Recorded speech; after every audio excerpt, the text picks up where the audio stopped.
Great, wonderful. All right, now we can start. Thank you so much for joining today in this My Kingdom is Not of This World.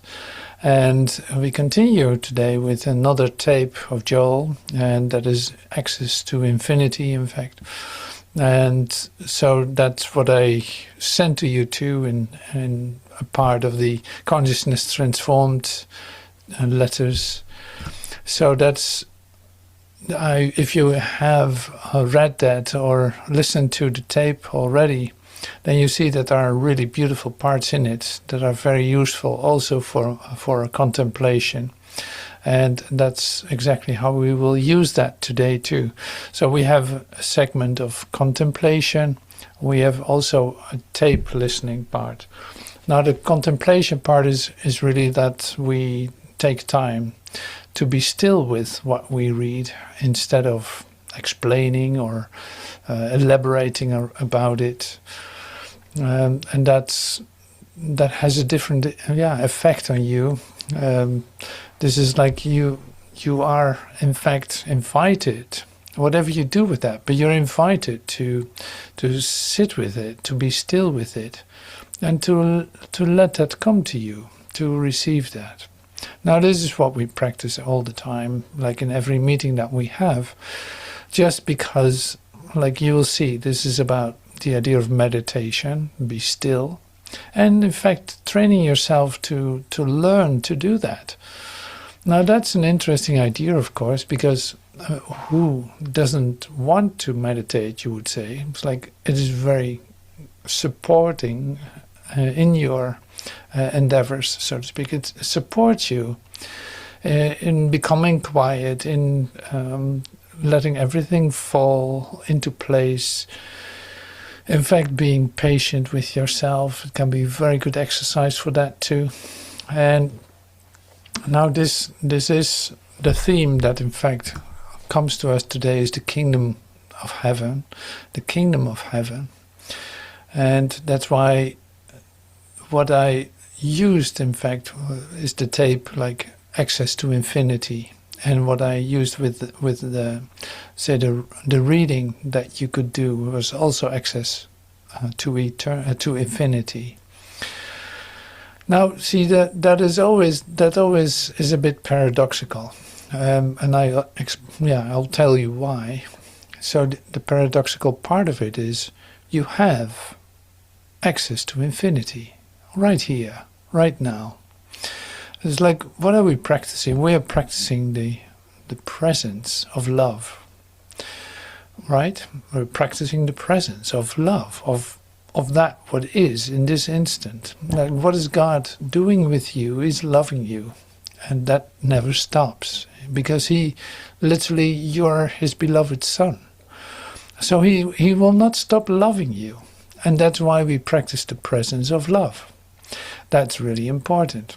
You can say the presence is this moment, is now. Yes, we said that the other day too. It's like, yeah, this is in fact the power of now. And the power of now is the power of love, is that what is manifest in this instant. What else is there but the love of God? So that's where the paradox is. It's like we're not practicing getting access to infinity. This is really important during your meditation. You're not trying to get to God. You're like, no, it is the other way around. God knows His way to you. Now you can allow that to occur to you. This we always forget. Well, speaking from my own experience, of course. If you recognize it, wonderful. It's like always you think that you need to do something in order to achieve something. That's a real human thought. God doesn't think that way, you could say. Like, no, access to infinity is granted. It is your entitlement right now. It is given to you. It will never be taken from you. You always have access to infinity. Turning the paradox upside down, you can say it is, okay, so what's preventing us from having access to infinity? That must be coming from ourselves, because it cannot come from God. It is not that God thinks like, well, you should wait for another moment because of this and of that. then you would think that God judges who enters into the kingdom of heaven or not, as if he's sitting in his chair there, looking at like, no, for you just wait a moment, and you can go. Like, no, that's real human thought. We love to distinguish. We love to differentiate. God doesn't know any of that. Of course not. And so these are very basic fundamental ideas that you need to be aware of what you are doing. It's like, what are you doing? You think you prepare yourself for God? Well, God doesn't need your preparation. What he needs is you. You need to be present. And that means everything that you think about yourself or have thought about yourself or what you think is so important, in fact, you have to start to recognize that that was not so. That you can say, I always come up with more or less the same idea, and that is this. So what is it that you really want is really the question. What is it that you really want? Now here you have choices.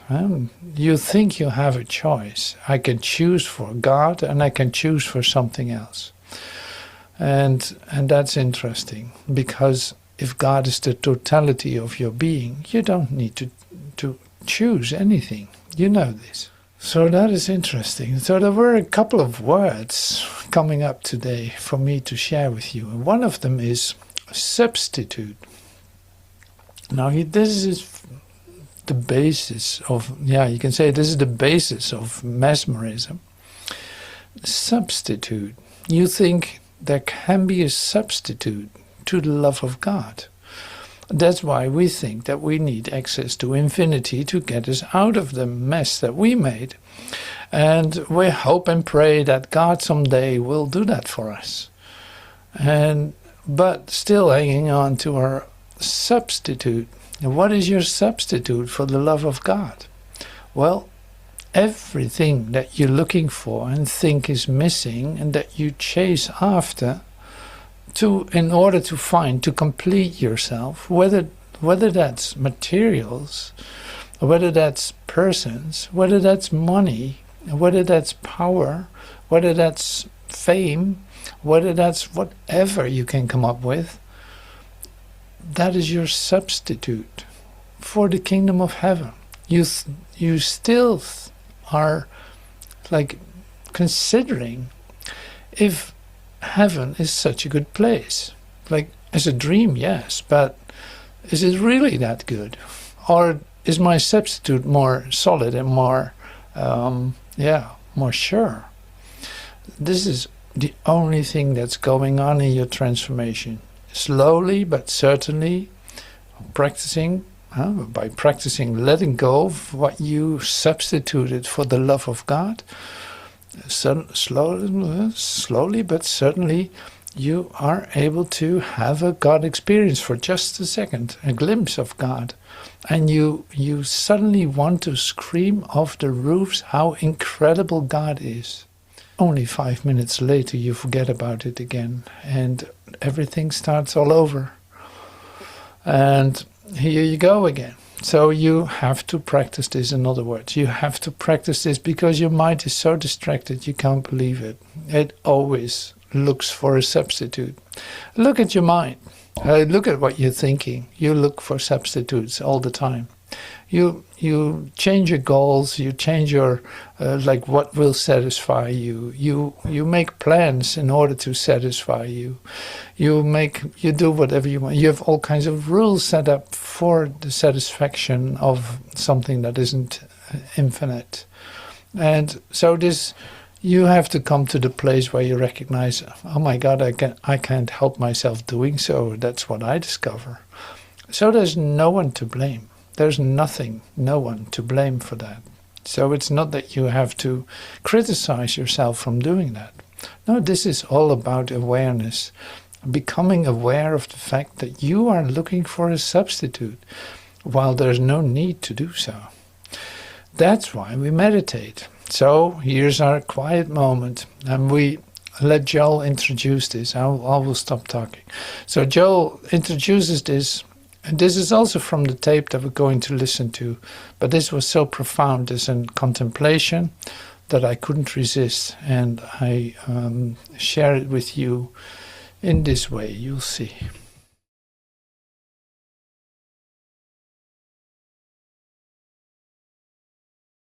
The only thing that can ever act to bar you from God is your ignorance of the fact that your own consciousness is the access to God, to infinity.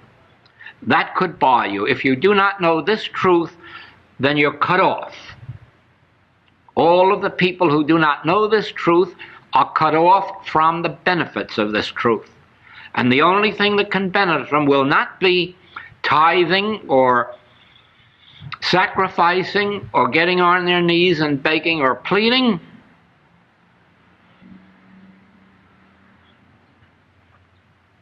Only one thing will bring this to them, and that is to know this truth, that I, the infinity of being, the all-being, am standing at the door of your consciousness and knocking, and ready to enter when you open your consciousness. Now,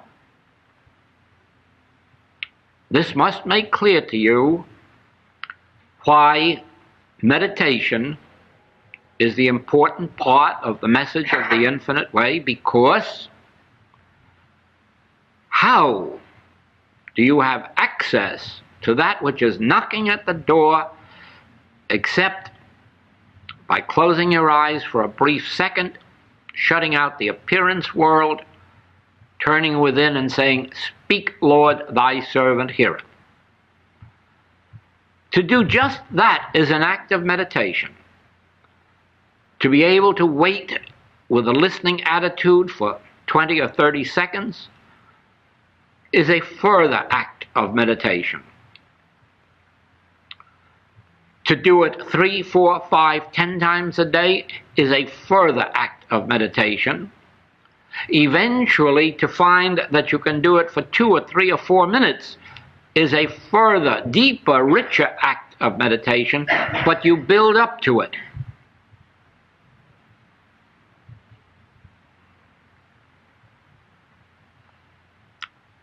This is one way of life in which it does not pay to be too smart. There are those who finish 4-year college courses in 3 years and think they have achieved something instead of knowing that they have been cheated. They've been cheated out of a whole year of unfoldment. All they've done is crammed a few more facts into a short space of time and cheated. They think that is education. Education is the opening of consciousness, the enriching and ripening of consciousness. You don't do that by cramming books. And in this work, it will never pay to try to skip a grade. No, try to hasten progress even by a day, because it can't be done. You can take a flower and put it in a hothouse and enforce its growth so that it becomes a full-blown flower before its time. But you know that it's not the healthy flower that the natural one is, that has grown outdoors and has matured in nature's way. There is an element of patience and perseverance on the spiritual path, because it isn't knowledge that benefits us, not even the knowledge of what I have said this morning. It is the practice of what I have said this morning. The knowledge is only the stepping off place. The knowledge is only a preparation. The practice, the ability to go within and realize, just think, through my consciousness, I have access to the infinite, the divine, the eternal, the immortal. Through my own consciousness. Schooling has nothing to do with it. Please remember that many of the people who have attained the highest degree of spiritual unfoldment have had very little of what the world calls schooling.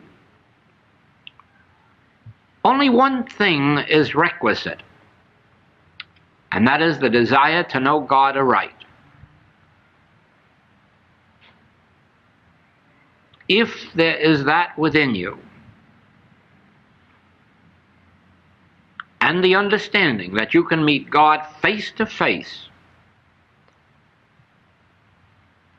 that all of the God presence and all of the God power can flow through you to this world just by opening the door, which is your consciousness. Your consciousness is that door. I stand at the door and knock. You must open and invite me. Speak, Lord, thy servant heareth. And then you open yourself to infinity, to immortality, to truth, to life eternal, for I am life eternal. You open yourself to infinite supply, for I am the bread and the meat and the wine and the water. You open yourself to restoring the lost years of the locust, because I am the resurrection. Though you are dead in sin, dead in disease, dead in poverty, dead in slavery, I am the resurrection. Therefore, open the door of your consciousness and let me in. If you abide in me and let me abide in you, if you open your consciousness to that I presence, that divine presence, and let it abide in your consciousness, then I am your bread. I am the meat. I am the way. I is the way. Closer to you than breathing.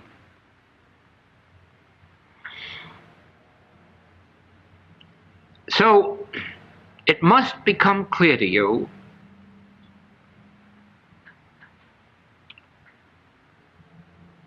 that even if you cannot think of your consciousness as being infinite, please remember that you can open yourself to the truth that at least your consciousness is the door to infinity, and the door through which infinity can enter your experience.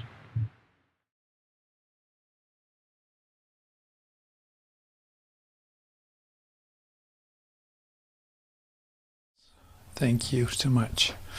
Thank you for being still. You see, that makes all the difference. To be still and to open up your consciousness. Now things can shift and change. Now, Joel has the example of skipping a class in school or skipping a class in college by like cramping it into 3 years instead of 4. And I want to get back to that a little bit, since this is related to meditation.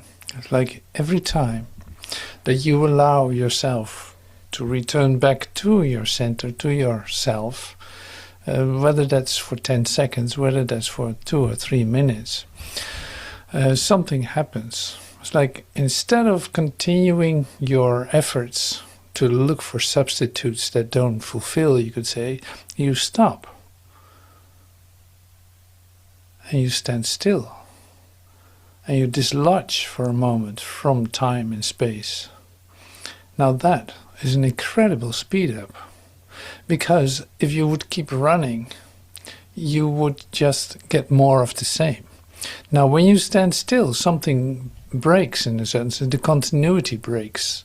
The continuity that was made up continuity anyway. So it's like you cut your day into pieces already. That is incredible speed up. So a human way of thinking about time is that it's linear and that it takes, like you're being born and you're going to die. That's basically the 2 points that you know to be sure of your human life. Now this seems to be a continuity, and it seems to happen in a line, like you have memories yesterday, memories, or you expect things tomorrow. But here you are in the meditation practice, you break that. It stops right here. You become quiet. You connect. You open your consciousness to let something else occur. Like that is the speed up right there. It's not that you skip a class, but you collapse time. You collapse time. Literally, like suddenly you're out of the time loop that you were in a moment ago. Now that's an incredible speed up. And I know this from experience, like the changes that have occurred within my consciousness are like that would not be possible in one lifetime. And it did happen, and it is like that. And like that is my experience. The changes that have occurred in such a pace with so little effort. Like literally it's given to me, and it is given to you. Like, it's not to compare yourself with me. It's more like, no, you start to recognize that these changes that are occurring, in which you no longer forget about the idea of meditation for longer than maybe 4 or 5 hours. That is an incredible speed up. As a human being, you maybe wait 2 years to apply to go to your meditation group or something, or to pick up a book and sit still and close your eyes and connect within, or pick up the Bible, or who knows what. It's like all these things, all these ingredients that we use, all these tools that are given are only there to use. But the speed up lies in you applying these, working with these tools.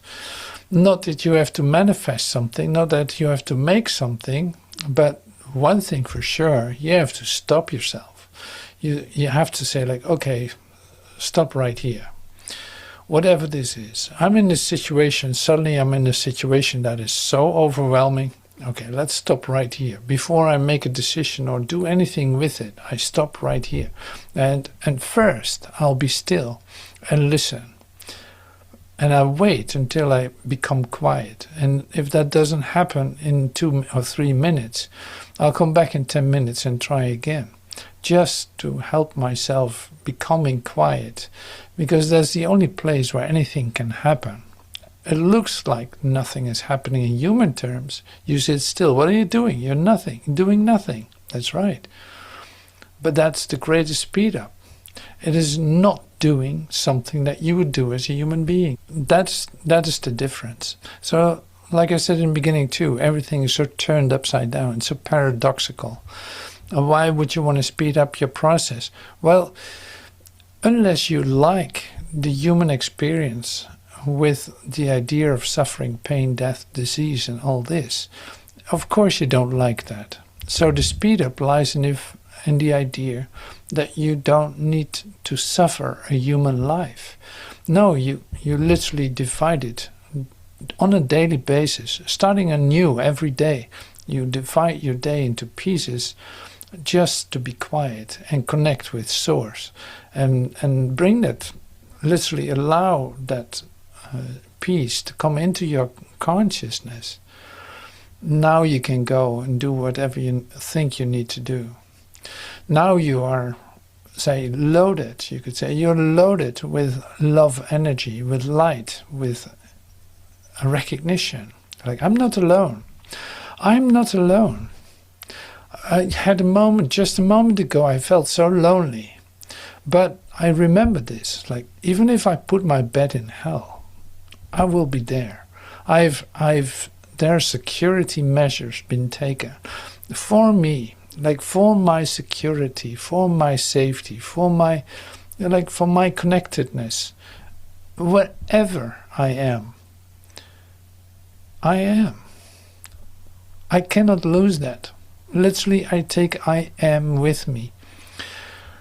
God is here, wherever I find myself. Now, this is interesting, because you might have moments that you feel lonely. It's like, oh God, I feel so lonely. I can't believe it.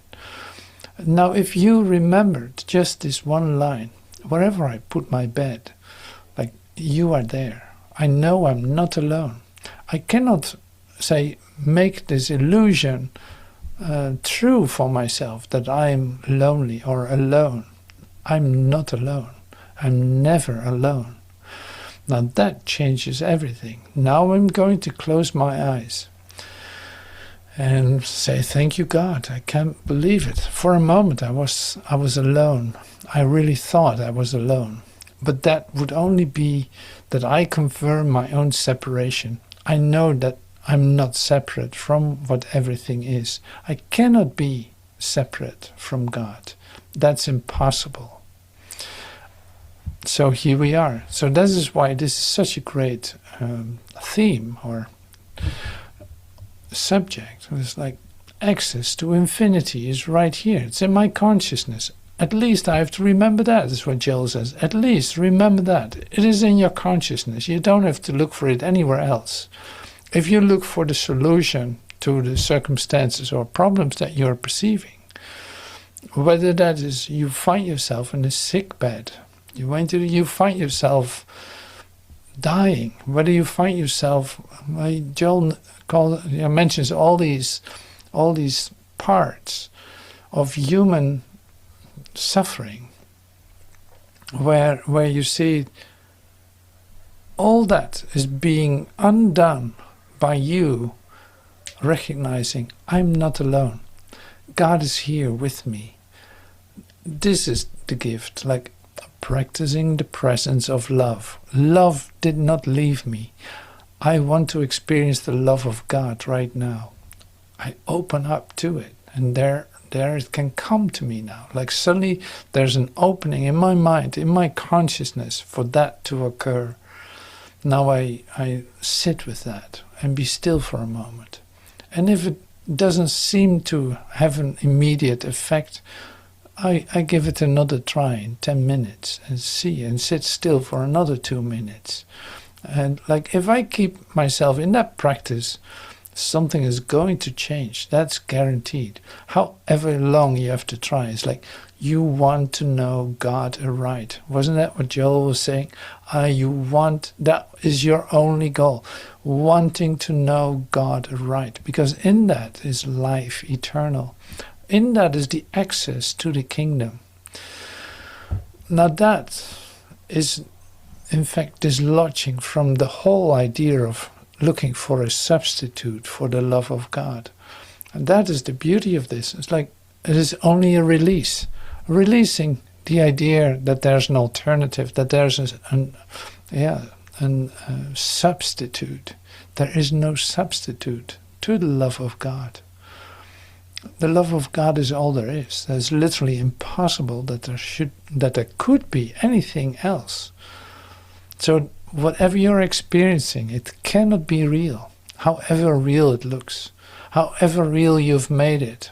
Now you come back in this quiet place, meditation, be still, listen, be still, listen, and try again in 5 or 6 minutes, 10 minutes. Try again in half an hour. Be still. You want to know God aright. You want to know, truly know. Not understanding, not intellectual understanding. No, you want to come into the realm of knowing. Now this is your opportunity. And the access is through your consciousness. You are literally the door. Your consciousness is the door. You are what consciousness is. You are the door. You are the portal to heaven. This is why Jesus said, nobody can come to heaven but through me. Nobody can come to the Father but by me. Because He is in your consciousness. He is your God consciousness. He is your Christ consciousness. The place where everything comes together, where everything is united in a Trinity relationship. And that is exactly within you. So when you meditate, just think of that. Just bring that up. Like I'm entering a very holy place inside myself.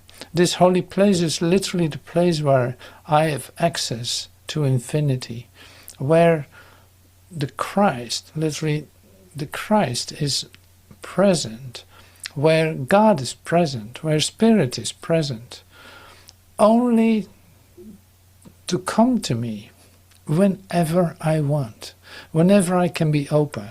It will come to me. It is guaranteed, because literally there is nothing else. So I only have to dislodge myself from my substitutes that I have placed as an alternative to the love of God. And of course, an alternative that will never satisfy in any kind of way. But yeah, basically we're always finding out the hard way. When you really get stuck, suddenly your prayer becomes a little bit more intense. Like I remember this from the COVID period. We were with maybe 30 in a class here, and everyone loved every post, everything. So that was like, wow, how great, wonderful. And there you go. That changes, of course. I'm not saying that now your prayers are not real or not very intense. No, they can be very passionate, for sure. But it's more like, keep practicing this. This is your chance. This is coming to you. This is presented to you. You only have to align your purpose with, yes, I want to know God aright. I want access to eternity. Well, that is given. Now I want to open my consciousness to receive that. So Joel is going to talk more about that. And we're going to listen to the part after that, what we used in the meditation. So after 36 minutes or so. And listen to Joel. Though you are dead in sin, dead in disease, dead in poverty, dead in slavery, I am the resurrection. Therefore, open the door of your consciousness and let me in. If you abide in me and let me abide in you, if you open your consciousness to that I presence, that divine presence, and let it abide in your consciousness, then I am your bread. I am the meat. I am the way. I is the way. Closer to you than breathing.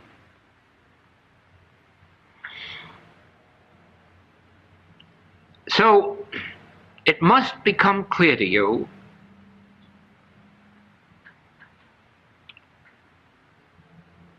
that even if you cannot think of your consciousness as being infinite, please remember that you can open yourself to the truth that at least your consciousness is the door to infinity, and the door through which infinity can enter your experience.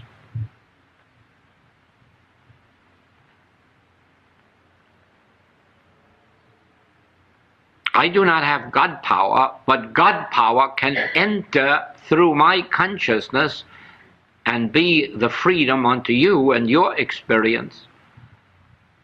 Divine power can enter your life, your home, your business, your art, your profession, through your consciousness. But when it does not only feed and care for you, but as in the case of all of the mystics, it cares for all of those who come within range of their consciousness. Ah, yes, you can feed the multitude, not by the infinity of your supply.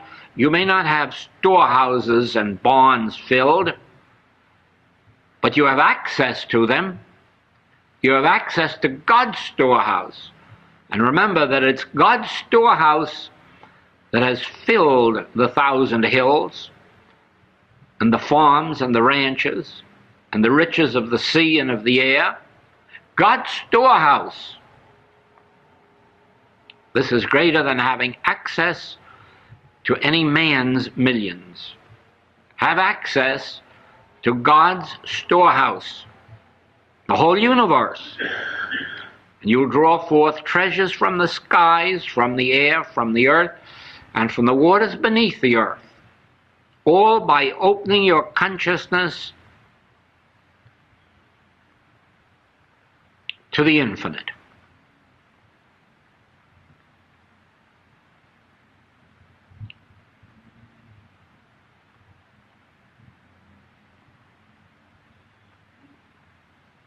This is what the author must have had in mind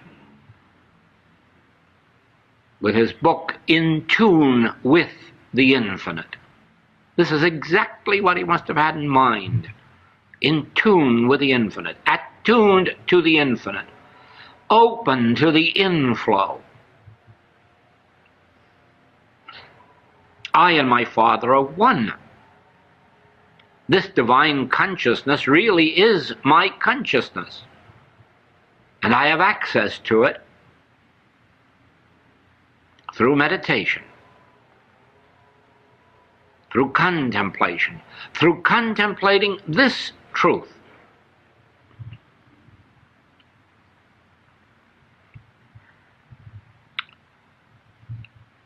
When I have come this far, I have another important step to take.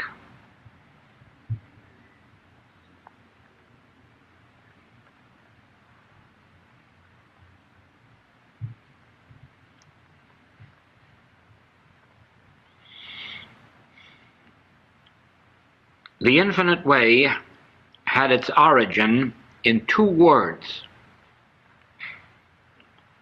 The little word as and the little word is. Actually, these two words comprise 1/2 of the entire message of the infinite way. The other half relates to the nature of error. But 1/2 consists of just two words, as and is. There is not God and man. God is manifest or expressed as man, since I and the Father are one and not two.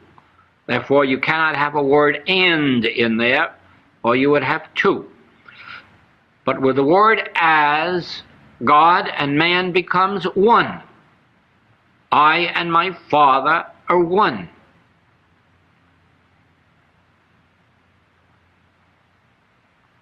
Then that makes all of God and man right here where I am, so that I do not have to go to holy mountains or holy temples. Right here where I am, God is. And it is for this reason, then, that we can close the eyes to the appearance world and attune ourselves. Speak, Lord, thy servant heareth, because I'm not reaching up to the sky to have God hear me. I'm not reaching out 2,000 years ago to have God hear me. I'm reaching within myself. That's why a whisper is loud enough. As a matter of fact, too loud. A silence is even better than a whisper. Speak, Lord, thy servant heareth, without speaking it, without whispering it, just by silently thinking it. And opening consciousness, since that which is to answer us is closer to us than breathing, because of the word as. God manifested as my consciousness. Infinite consciousness manifest as my consciousness. Infinite divine life expressed as my life.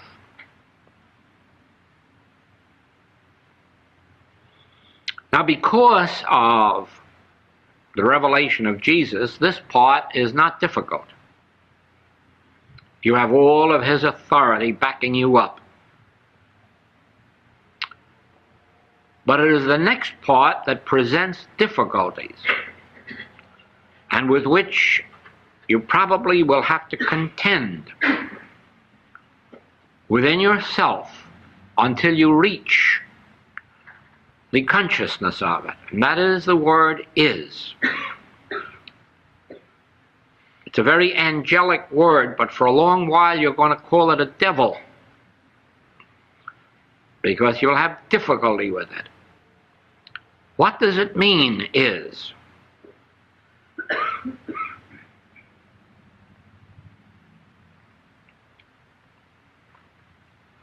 One thing it means is that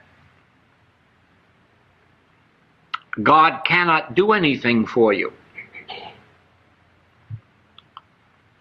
because God already is doing it. So there's nothing that God could start today or tomorrow.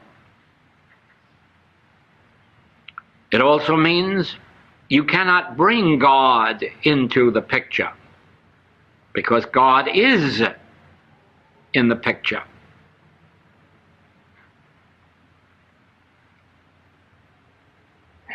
It means that you cannot attain harmony, because the harmony of God is. And so all of these things that occupy the mind, that we are expecting of God after this treatment, or after this prayer, or after this meditation, already is. And so it stops us right in the middle. We cannot desire anything. We cannot seek anything of God. We cannot seek forgiveness. We cannot seek supply. We cannot seek healing, because of is. God is. God is from everlasting to everlasting. God is the same yesterday, today, and forever. Before Abraham was, I am, God is. I will be with you unto the end of the world. God will be with you unto the end of the world. All is embodied in the word is. And now what are we going to God for?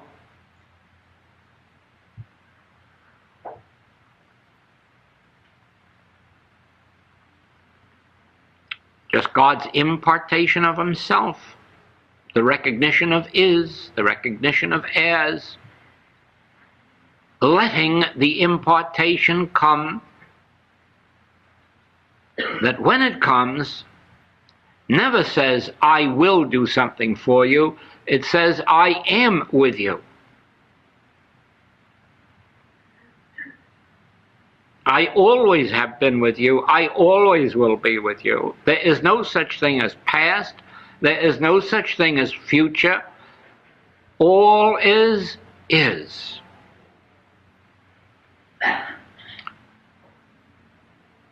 What of the particular sin, disease, death, lack, limitation that confronts me? It confronts me only as appearance or ignorance of is. In my realization of is, the picture begins to fade. The illusion dies out.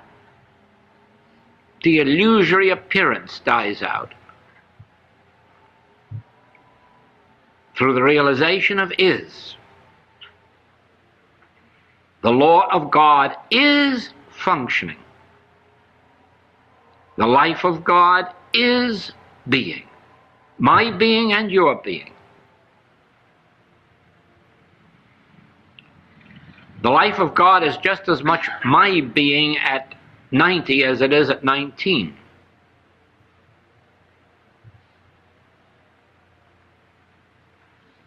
The law of God is as operative in me, through me, for me at 99 as at 19.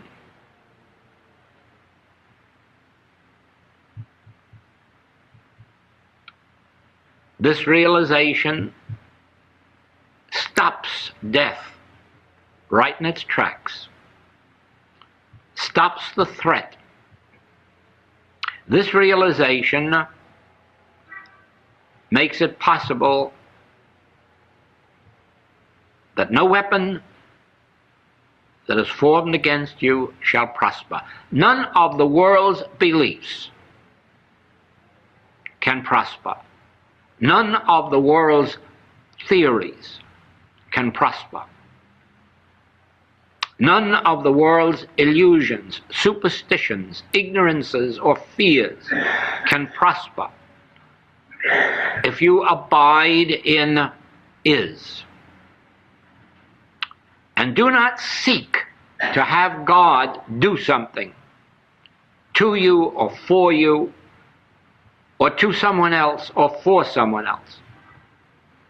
But shut out the picture in the realization of is. I am with you. Of course, you have been taught to believe that because you have sinned, that God hasn't been with you. That never was true. And that never was true. Omnipresence is omnipresence. You may have shut yourself off from God because of these superstitious beliefs, but God never shut himself off from you. I have always been standing at the door of your consciousness and knocking in the midst of your sins, in the midst of your diseases, in the midst of your lacks.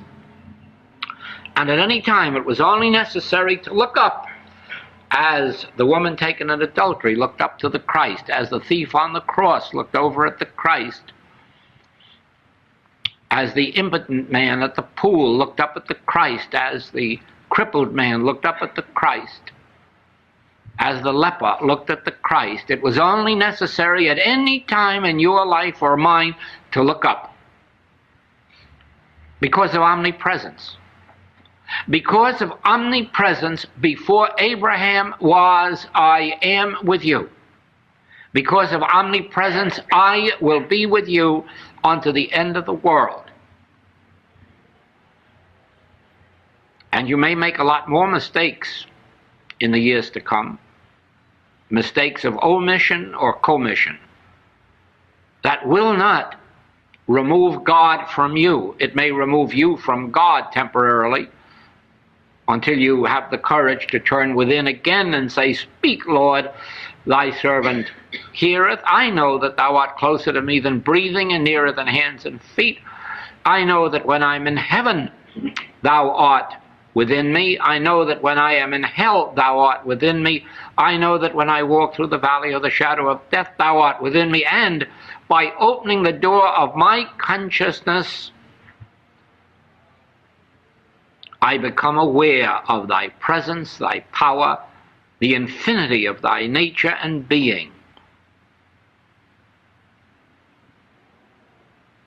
And then you're reestablished in God and God in you.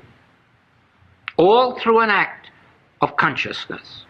All through an act of your individual consciousness. An act which no one can perform for you. Even when you turn to someone else for help, it is really an act of your own consciousness turning to infinity. That is why you can receive the help. It is an act of your own. Every time you turn to one for help, unless you're foolish enough to believe that some human being has special powers, you are actually saying, I am opening my consciousness to the God that you have realized. And the day will come when my own realization will be so strong, so convincing, that others will reach to my degree of realization. But it will be through the opening of their own door.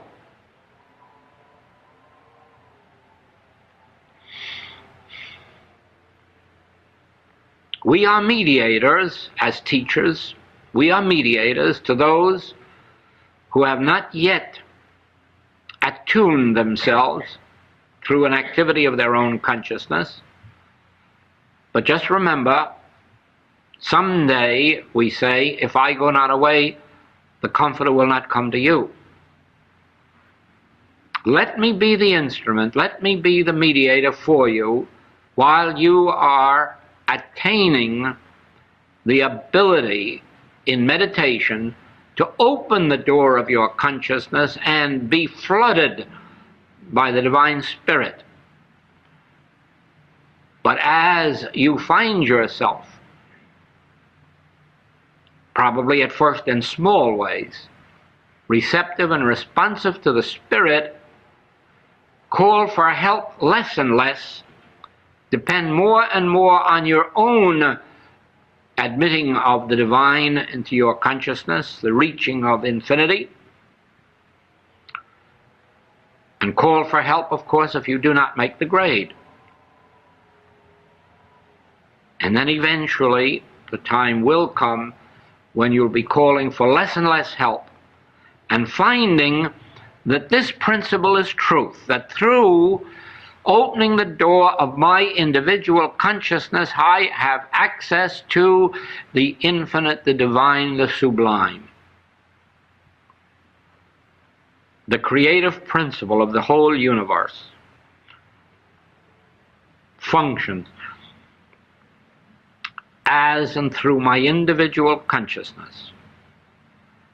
The whole love of God, the entire love which God is, floods my consciousness by opening the door.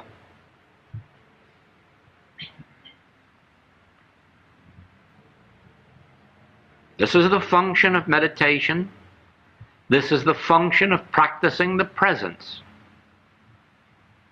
All we are doing in this whole period is meditating and practicing the presence, recognizing the presence, and realizing that God has given us this access to His kingdom. Why did the Master say, "Seek ye first the kingdom of God"? And why did He say, don't seek it in holy mountains or in holy temples or in holy cities? Seek it within yourself, because that's where it is. The access to the entire kingdom is within you. Your own consciousness is the door. Now open it. Open it by a conscious act. Speak, Lord, thy servant heareth.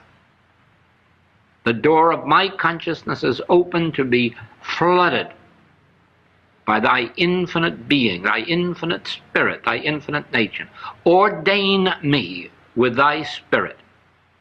Let thy spirit be poured in upon me through this door, the consciousness, the individual consciousness.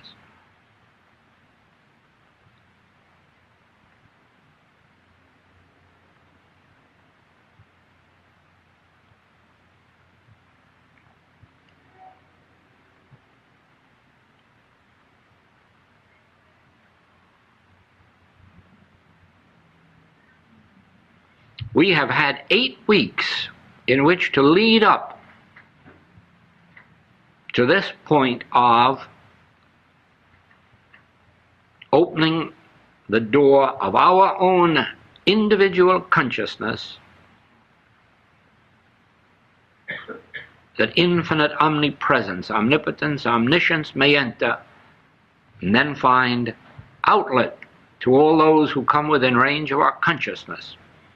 In these coming weeks, until we return here on March 15th, hear this message again through the tapes, so that you have constant reminders.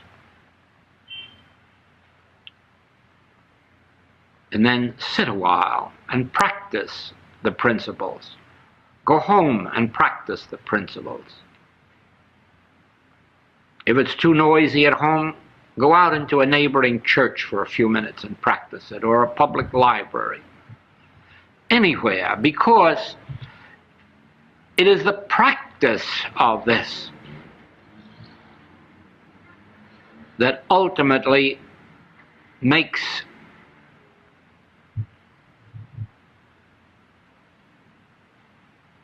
the actual experience possible.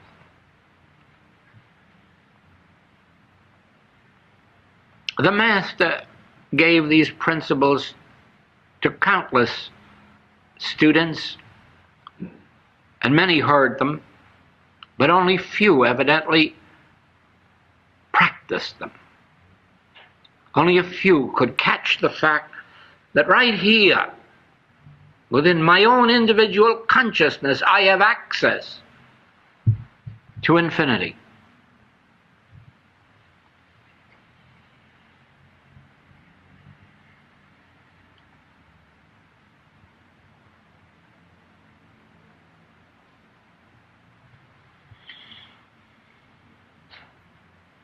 When the still small voice speaks to you,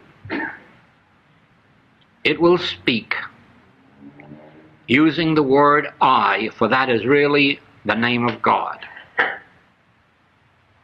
You may not speak and use the word I as the name of God, but you may hear the word I as the name of God, as the very presence of God, spoken to you.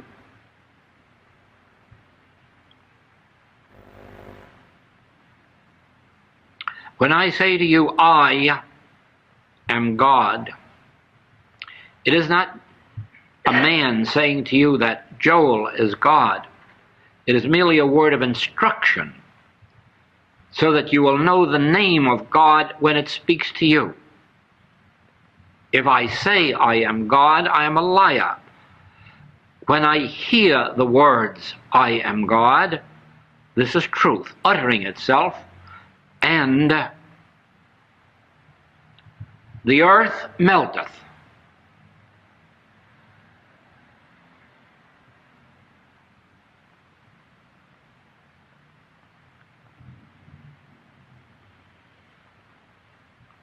Do not say, I am God, and expect any miracles. They will not take place. Open the door of your consciousness where I stand and let I enter. And I will say, I am in the midst of thee, and I in the midst of thee am mighty. And as you hear this, it is so. Thank you, and I hope we'll meet again on March 15th.